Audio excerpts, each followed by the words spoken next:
চেংড়িঘাটায় metro রেলের কাজে ব্যাঘাত। আদালতের নির্দেশে সিদ্ধান্ত হয়েছিল শনি ও রবিবার পিলার তোলার কাজের জন্য রাস্তা দুদিন বন্ধ করা হবে। ভারপ্রাপ্ত প্রধান বিচারপতির দৃষ্টি আকর্ষণ। সিদ্ধান্ত হলেও রাস্তা বন্ধের অনুমোদন দিচ্ছে না প্রশাসন। আর আমরা এ নিয়ে আরো বিস্তারিত জানবো। আমাদের সঙ্গে ফোন লাইনে রয়েছে প্রতিনিধি পীযূষ কান্তি নাগ। পীযূষদা, কি জানতে পারছো? দেখো, চিংড়িঘাটার মেট্রো রেলের কাজের সম্প্রসারণের জন্য পিলার তোলা হয়েছে।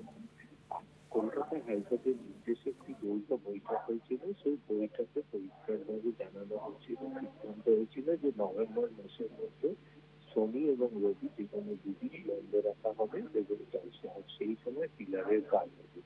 কিন্তু বৈঠকে সিদ্ধান্ত হলো অনুমোদন দিচ্ছে না প্রশাসন। এমনটাই দাবি নিয়ে দৃষ্টি আকর্ষণ ভারপ্রাপ্ত প্রধান বিচারপতি ডিভিশন হয়েছে।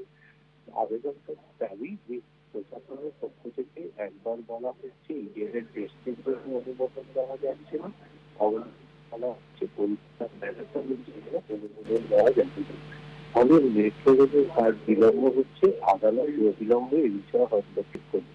যদিও ভারপ্রাপ্ত প্রধান বিচারপতি জানিয়ে দিয়েছেন এই বিষয়ে মৌখিকভাবে না, লিখিতভাবে আবেদনকারীকে লিখিত আবেদন পালন করে আদালত এই বিষয়ে সিদ্ধান্ত গ্রহণ করবে। ধন্যবাদ পীযূষদা।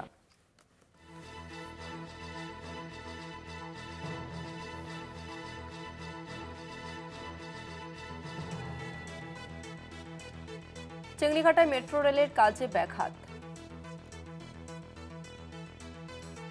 সিদ্ধান্ত হয়েছিল পিলার তোলার কাজের জন্য রাস্তা দুদিন বন্ধ করা হবে। ভারপ্রাপ্ত প্রধান বিচারপতির দৃষ্টি আকর্ষণ।